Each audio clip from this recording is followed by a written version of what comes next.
এই ভিডিওতে আমরা ডাব্লিউবিপি লেডি কনস্টেবল মেন 2023 সালে আসা চৌবাচ্চা এবং নল সংক্রান্ত একটি গুরুত্বপূর্ণ সমস্যার সমাধান লসাগুর কনসেপ্ট ইউজ করে করব। এখানে প্রশ্নটি হলো, চৌবাচ্চার একটি ছিদ্র দিয়ে পূর্ণ চৌবাচ্চা খালি হয় 8 মিনিটে। একটি নল দিয়ে প্রতি মিনিটে 5 লিটার জল চৌবাচ্চায় প্রবেশ করলে চৌবাচ্চাটি সম্পূর্ণ ভর্তি হতে 24 মিনিট সময় লাগে। চৌবাচ্চাটিতে কত লিটার জল ধরে তা নির্ণয় করতে বলা হয়েছে। আমরা এই যে ছিদ্রটা আছে এর নাম দিচ্ছি এ এবং এই যে নলটা আছে এর নাম দিচ্ছি বি। এবং প্রথমেই আমরা 8 এবং 24 যে দুটো সময় দেওয়া আছে তাদের লসাগু বার করব। লসাগু হবে 24 এবং ধরে নেব চৌবাচ্চার আয়তন 24 ইউনিট।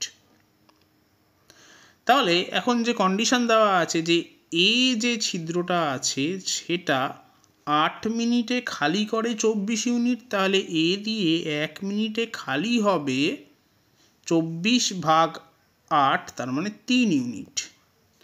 আবার এ এবং বি যদি একসঙ্গে কাজ করে তাহলে 24 মিনিটে ভর্তি হয় 24 ইউনিট, তাহলে 1 মিনিটে ভর্তি হবে 1 ইউনিট।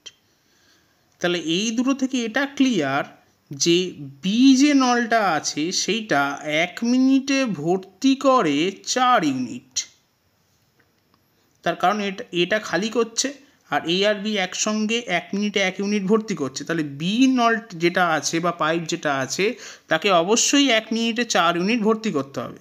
তাহলে 1 মিনিটে যদি 4 ইউনিট ভর্তি করে তাহলে 24 ইউনিট ভর্তি করতে সময় লাগবে 24/4, তার মানে 6 মিনিট।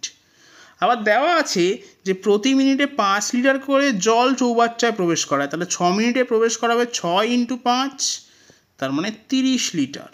তার মানে চৌবাচ্চাতে জল ধরবে অপশন বি 30 লিটার।